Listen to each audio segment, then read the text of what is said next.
Minas Gerais, Romeu Zema, condecorou o ex-presidente Jair Bolsonaro com o título de cidadão honorário de Minas Gerais. Durante a cerimônia, apoiadores do ex-presidente pediram para que o governador mineiro deixasse o Novo e se filiasse ao PL. A gente separou um trecho da fala de Bolsonaro para você dar uma olhada.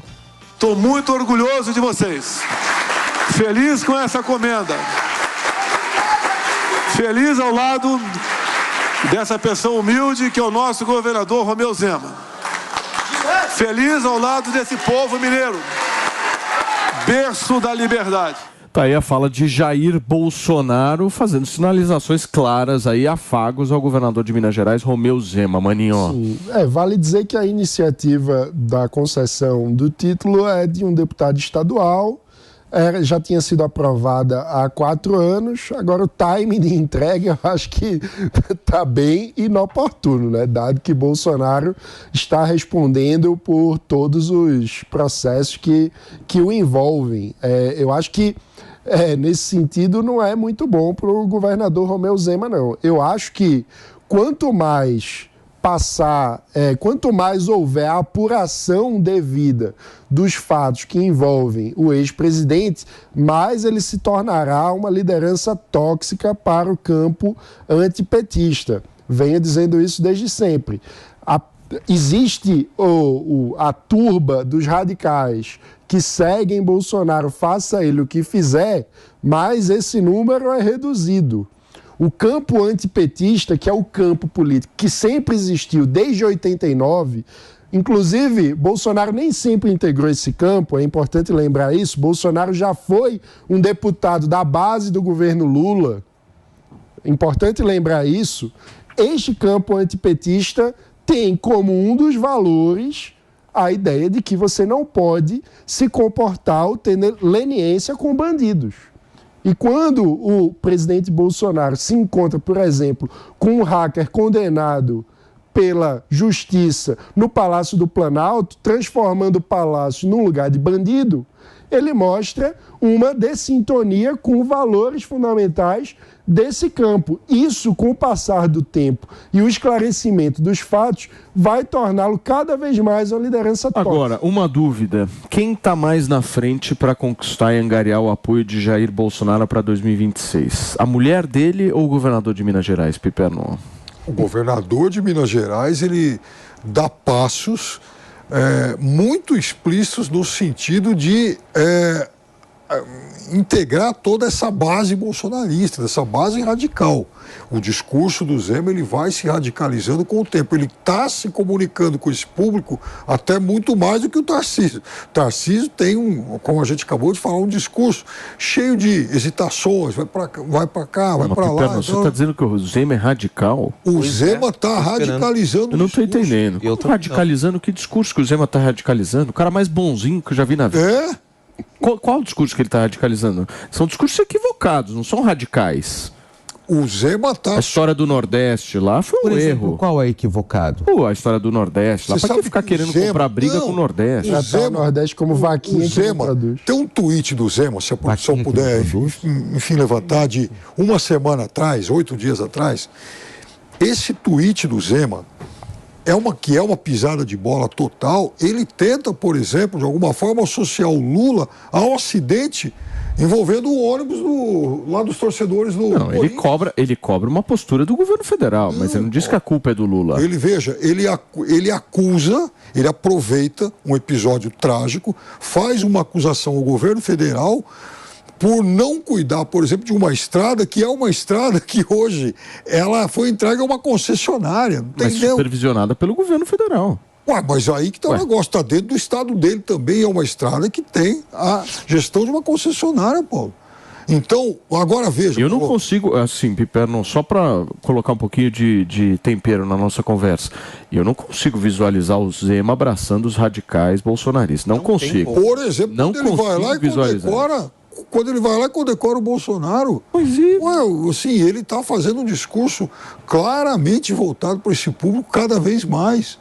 E veja, independentemente, só para voltar ao tweet, se é culpa da concessionária, do governo federal e tal, é de uma infelicidade total ele aproveitar um episódio trágico para colocar o governo federal ocupado. Radicais, pelo menos ao meu ver, funcionam da seguinte maneira: ou você entrega 100% do que eles querem, ou você é um inimigo. O Zema não vai entregar 100%. O Paulo, você acha que o Zema vai questionar a urna eletrônica? Você acha que o Zema vai começar a falar de vacina? Você acha que o Zema vai começar a falar de cloroquina? Você acha que o Zema não vai entregar Paulo, isso? Ele não vai falar disso porque isso já ficou no passado. E ele sabe que são pautas tóxicas. Ele não vai mexer nisso. Ele vai, mas cada vez mais se aproximar da figura do presidente Bolsonaro. Fala, Jotinha. Eu entendo o Piperno quando ele coloca essa questão da busca de aproximação do Zema e do Bolsonaro. Há um certo flerte, não digo namoro, porque esses dois nunca chegaram a se beijar. Mas há um certo flerte entre esses dois há muito tempo. Mas eu desconfio muito, Paulo, muito mesmo, que em qualquer momento o Zema vai ser o candidato do Bolsonaro. Por quê? Por vários motivos. Tem certeza. Vai ser? Tem certeza? Tenho. Vamos ver então depois que eu falar. A tua aposta é o quê? Michele? O Partido Novo, a pergunta é entre Bolsonaro e Michele, sem sombra de dúvidas, e tu sabes muito bem disso. Michele, você acha? Eu acho que é Michele. Por quê? Porque o bolsonarismo, ele tem muita dificuldade em trazer pessoas para o seu entorno. Pelo contrário, o bolsonarismo sempre afasta, tira pessoas do seu entorno. Isso a gente tem vários nomes que a gente pode elencar aqui. O caminho reverso de aproximar não existe até o momento no bolsonarismo.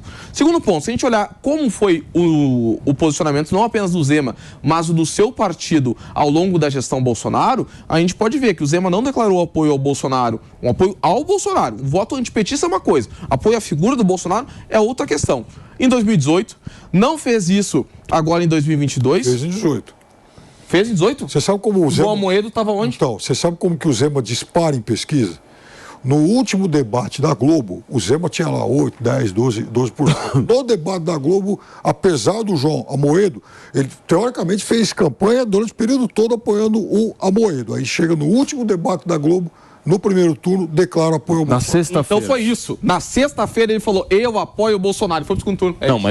Mas ajudou bem, sim. Ajudou, como aqui tinha o Bolsonaro. Opa! Não é mesmo. Pelo amor de Deus, Piperno. Você está comparando o Bolsonaro com o apoio do Zema? Eu estou dizendo para você, Jota, que é o seguinte, naquele momento, ficar do lado do presidente Bolsonaro era um trampolim. Não, mas isso nós concordamos. É o que o Zema fez. Mas isso nós concordamos. Eu acho que o apoio do Zema foi extremamente tímido e, como bem disse o Paulo, se tu queres te entregar e conquistar o público bolsonarista, tu tem que vender a sua alma. O Zema não fez isso nem de perto. E o partido do Zema chegou a pedir impeachment do Bolsonaro. E o Zema continua lá. Ou você entrega 100% ou você não tem esse público. Mas vocês estão olhando para essa pauta que já passou. Hoje, os sinais de aproximação são cada vez mais evidentes a ponto da gente agora estar comentando. Você acha que no caso de um Bolsonaro atrás das grades, o Zema vai ter essa postura? Claro que não, Piperno. Você acha que o Zema vai chegar lá na porta da prisão e começar a gritar, bom dia, presidente? Acho que o Zema vai fazer isso? Eu acho que não é. Boa noite, presidente. Lançar a campanha da cadeia. Tá brincando. O Zema não vai entregar isso. Ele é um pragmático. Ele está agindo pragmaticamente. Ele está sentindo que... Mas o Bolsonaro é pragmático? O público do Bolsonaro é pragmático? O público do Bolsonaro vai escolher alguém. E esse alguém... provavelmente não vai ser o governador Tarcísio, porque acho que ele não vai ser candidato. Tarcísio não vai querer, então, mas vai ser pressionado, talvez. Porque o que dita a regra é o Paulinho Pesquisa, maninho. Na hora que sai pesquisa eleitoral, aí as coisas mudam. Eu ainda acho que o campo político mais relevante é o antipetismo e não o bolsonarismo. Acho que o bolsonarismo é um fenômeno contextual que surgiu com todo o rescaldo ali da negação da política, no contexto da Operação Lava Jato, no contexto do descrédito do PSDB e das forças que historicamente estavam comandando a oposição ao PT, o bolsonarismo conseguiu emergir trazendo valores, alguns legítimos, outros nefastos, como a louvação à tortura, por exemplo, e conseguiu estabelecer uma liderança contextual do campo antipetista. Acho que, com a degradação da figura de Bolsonaro e sua eventual prisão, que deve acontecer, isso vai se diluir e o campo antipetista passará por uma nova depuração, tendo a emergência de outra liderança. Mas daí a liderança vem do zero, mano, porque hoje não existe ninguém com vontade de ser presidente da República do campo da direita. Isso me deixa aflito. Como assim? Você acha que ninguém tem vontade de ser presidente? Quem é o candidato? Você acha que o Eduardo Leite, o Ratinho Júnior... Não se coloca. O Eduardo Leite nem como direita se coloca, para começar. Eu tô falando do Júnior campo tá começando a querer se escapar dele. Falando do campo antipetista. O Zema não se pronuncia dessa forma como pré-candidato. O Tarcísio também me demonstra que não quer. Quem é que quer? Não, o meu ponto é o seguinte: existe tempo para as coisas acontecerem. Os capítulos dessa novela estão se desenhando. E a novela eu acho vai assim, acabar e não vai ter um pré-candidato. O Bolsonaro deve estar pensando assim: o que é mais fácil, ser traído dentro de casa ou fora? Essa é a pergunta. Cara, o que é melhor? 8 milhões de eu votos. ter a minha esposa de alguma forma com o meu espólio político ou ter um aliado político que, assim, pode ser próximo e tal, mas é um aliado político, não faz parte da família. A gente sabe como é que funciona isso. Os filhos de Bolsonaro são um senador, são deputado, vereador, ou seja, são os filhos, é o vínculo familiar do processo. Aí a Michelle pode estar fortalecida. Não se esqueça que a Michelle também não está imune a ser, por exemplo, denunciada aí. Então ela pode ter problemas com a justiça também.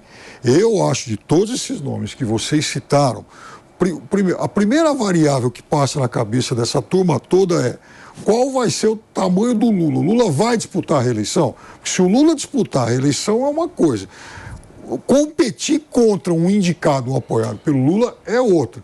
Então, por exemplo, se o Lula fala, eu sou candidato à reeleição, Gilberto Kassab, que você conhece muito bem, ó, escuta, Tarcísio, segura a onda, você vai continuar sendo governador de São Paulo, espera mais um pouco. Ratinho Júnior é muito jovem e é um quadro extremamente promissor. Esse pode ir para o fogo na próxima, perder. Mas o Ratinho Júnior é maravilhoso, hein? Então, ele é um cara que esse cara vai conquistar o Brasil. É isso que eu digo. Ele vai conquistar o Brasil. Aí, Felipe, esse tem idade para falar, bom, eu vou para a próxima, apareço nacionalmente, mas eu estou, na verdade, jogando para 2030 porque eu sou jovem e tenho idade para isso. Eu tenho tempo para isso. Mas tu vai chegar pro antipetista, Piperno, que tá vendo Lula na presidência e pedir tempo. Tem tempo.